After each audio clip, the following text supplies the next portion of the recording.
పద్మాది శంఖ భుజముజ్వల బాహుదండం పీతాంబరం రుచిరరత్న విభూషితాంగం శ్రీభూ సమేతమరవింద దళాయతాక్షం ధ్యాయేత్ జనార్దన హరిం సురబృంద వంద్యం ఆత్రేయాన్వయ సంజాతం కలియన్ పద సంస్కృతం శ్రీరామచంద్రయమినం సేవేహం శిష్యవత్సలం. శ్రీ గురుభ్యో నమః. హరి ఓం. మా స్నేహితుడైనటువంటి శ్రీ వీరంశెట్టి సతీష్ తను కొత్తగా ప్రారంభం చేస్తున్నటువంటి యూట్యూబ్ ఛానల్లో మొట్టమొదటి ప్రసంగంగా నన్ను ఏదన్నా చెప్పమని అడిగారు. అందరికీ కూడా మంచిదైనటువంటిది, ఆచరించదగినటువంటిది, ఇహలోకంలో కోరికలను తీర్చి పరలోకంలో మోక్షాన్ని ప్రసాదించేటువంటి ఒక వ్రతం గురించి చెప్పాలి అని నిర్ణయం తీసుకున్నాను. అందులో ఏకాదశి వ్రతం అత్యంత విశేషమైనటువంటిది.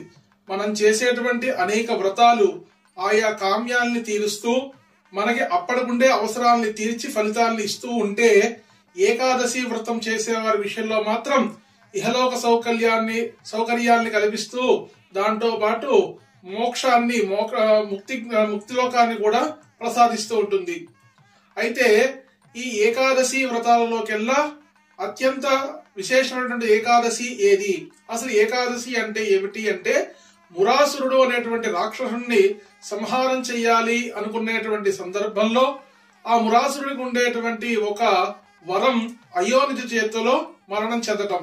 అలా విష్ణు శరీరంలోంచి అయోనిజగా ఉద్భవించినటువంటి ఏకాదశి ద్వారా స్వామి శ్రీమన్నారాయణుడు ఆ మురాసురుణ్ణి సంహరించడం జరిగింది. అందువల్ల ఆ ఏకాదశి అనేటువంటిది పుట్టడం జరిగింది. అలా ఉండేటువంటి ఏకాదశి ద్వారా లోక కళ్యాణం జరిగింది కాబట్టి విష్ణువు ఆ ఏకాదశిని ఏం కావాలో కోరుకోమని అడగగా, అప్పుడు ఆ ఏకాదశి మాత నీకు అత్యంత ప్రీతికరమైనటువంటి తిథిగా నేను ఉండాలి, అది అత్యంత విశేషమైన ఫలితాన్ని అందరికీ కూడా కలుగ చేయాలి అని కోరుకుంది. అంతేకాకుండా విష్ణు మనసులో కూడా తను చాలా ఇష్టపడేటువంటి తిథిగా ఈ ఏకాదశి ఉంది. అందువల్ల స్వామి తాను ఏకాదశి రోజున విశేష ఫలితాలు ఇస్తాను, అలాగే నాకు తిథుల కల్లా ఏకాదశి తిథి అనేది నాకు అత్యంత ఇష్టమైనది అని ప్రకటించుకున్నారు. అందువల్ల ఈ ఏకాదశికి హరివాసరము అనేటువంటి పేరు కూడా ఉంది. అంటే హరికి ఇష్టమైనటువంటి రోజు అని అర్థం. అలాగా ఈ ఏకాదశి వ్రతాన్ని ఎవరైతే చేస్తూ ఉంటారో వారు అత్యంత విశేషమైన ఫలితాలని పొందుతూ ఉంటారు. అయితే మనకి 15 రోజులకి ఒకసారి ఈ ఏకాదశి తిథి వస్తుంది. శుక్లపక్షంలో ఒకసారి, బహుళపక్షంలో ఇంకొకసారి. అందులో సంవత్సరానికి 24 ఏకాదశులు వస్తాయి. ఈ 24 ఏకాదశులు ఒక్కొక్క ఏకాదశి ఒక్కొక్క విశేష ఫలితాన్ని ఇస్తూ ఉంటుంది. ఇందులో మనం ఈసారి తెలుసుకోవాలనుకున్న ఏకాదశి పుత్రద ఏకాదశి అని ఏకాదశి వ్రతంలో చెప్పబడుతూ మనకి లౌక్యంలో వైకుంఠ ఏకాదశి లేక ముక్కోటి ఏకాదశి అనేటువంటి వ్యవహారంలో తెలుస్తూ ఉంది. అయితే మనందరికీ కూడా 365 రోజులు కలిపితే ఒక సంవత్సర కాలం.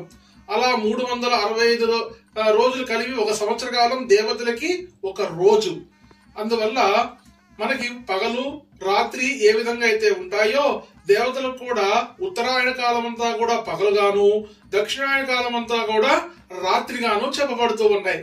మనం చూసారా, దక్షిణాయనంలో మొట్టమొదటి ఏకాదశి తొలి ఏకాదశి, దేవతలకి శని ఏకాదశి. అంటే మనకి మన దక్షిణాయనంలో మొట్టమొదటిగా మనం మనుషుల యొక్క ఆరాధనలో మొట్టమొదటి ఏకాదశిగా తొలి ఏకాదశిగా చెప్పబడుతూ ఉంటుంది. అది దేవతల లెక్కలో శని ఏకాదశి నిద్రించడానికి ఉపకరించేటువంటి సమయం అన్నట్లుగా అక్కడ చెప్పబడుతుంది. అలాగా దేవతలకి తెల్లవారిన తర్వాత వచ్చేటువంటి మొట్టమొదటి ఏకాదశి ఈ వైకుంఠ ఏకాదశి, ముక్కోటి ఏకాదశి. ముక్కోటి ఏకాదశి అందరి దేవతలకి కూడా, ముక్కోటి దేవతలకు కూడా స్వామి తన ఉత్తర ద్వారాల్ని తెరిచి, ఉత్తర ద్వారం అంటే వైకుంఠ ద్వారాల్ని తెరిచి దర్శనాన్ని కలుగజేస్తారు.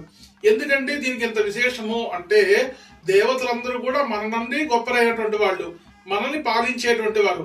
అష్టదిక్పాలకులు గాని, ఇంద్రాది దేవతలు గాని, వీళ్ళందరూ కూడా ఆ దేవతా స్వరూపాలు అంటే పక్కన వాళ్ళు బాగుండాలి అనేటువంటి ఆలోచన కలిగిన వాళ్ళని దేవతలు అంటారు. అట్లాంటి మనకంటా గొప్పవారైనటువంటి వారు ఆచరించేటువంటి గొప్ప రోజుగా ఈ వైకుంఠ ఏకాదశి చెప్పబడుతోంది.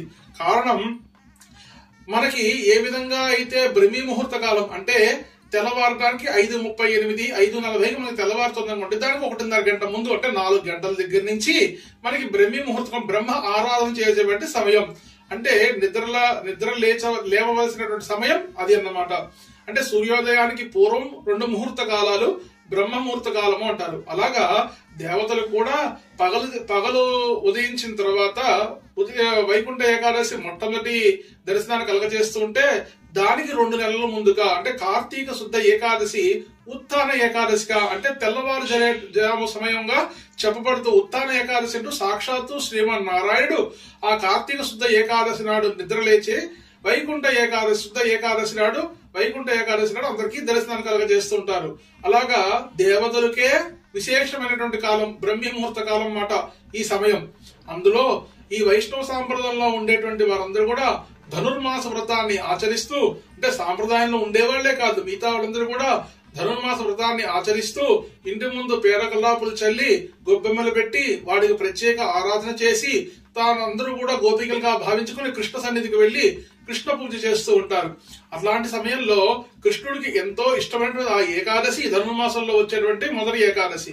ఈ పుష్యశుద్ధ ఏకాదశి నాడు మనం గనక కృష్ణ పూజను చేసి ఉపవాసాన్ని చేసి స్వామి యొక్క నామస్తోత్రాల్ని పఠించుకున్న వాళ్ళమైతే మనకి అత్యంత విశేషంగా ఉంటుంది. అంటే ఏకాదశి వ్రతం నాడు ఏం చేయాలి, ఎలా చేయాలి అంటే దశమి రోజు రాత్రి అందరూ కూడా చాప వేసుకుని కింద పడుకుని మర్నాడు ఉదయం 3:30-4 గంటలకి లేచి తలస్నానం చేసి శుభ్రంగా ఊర్ధపుండ్రాన్ని బొట్టును ధరించి స్వామి దగ్గర దీపాన్ని చేసుకుని స్వామికి ఎవరికి ఇష్టమైనటువంటి ఆరాధన పూజ అష్టోత్తరాలు ఏవైతే వచ్చో వాటిని ఇంట్లో దేవుడికి చదివి వినిపించి మీకు దగ్గరగా ఉండేటువంటి ఆలయాల వద్దకు వెళ్లి అక్కడ విష్ణు సన్నిధిలో తీసుకునేటువంటి తీర్థం అత్యంత విశేషం.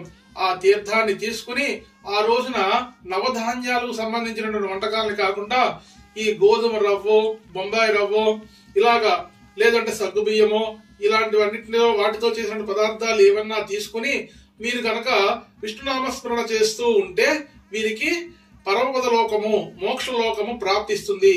దాంతో పాటుగా ఇహలోకంలో ఉండేటువంటి అనేక కోరికలు కూడా తీరుతాయి అంటూ మనకి శాస్త్రం తెలియజేస్తుంది. ఇదిగో ఇలాంటి విషయాలన్నింటినీ కూడా మీతో పంచుకోవడానికి నాకు అవకాశాన్ని కలిగించినటువంటి మా మిత్రుడు శ్రీ వీరంశెట్టి సతీష్ గారికి ఇలాంటి యూట్యూబ్ ఛానల్ ఇంకా వృద్ధి చెందాలని ఇలాంటి విషయాలు ఎన్నో మీ అందరికీ తెలియపరచాలని కోరుకుంటున్నాను.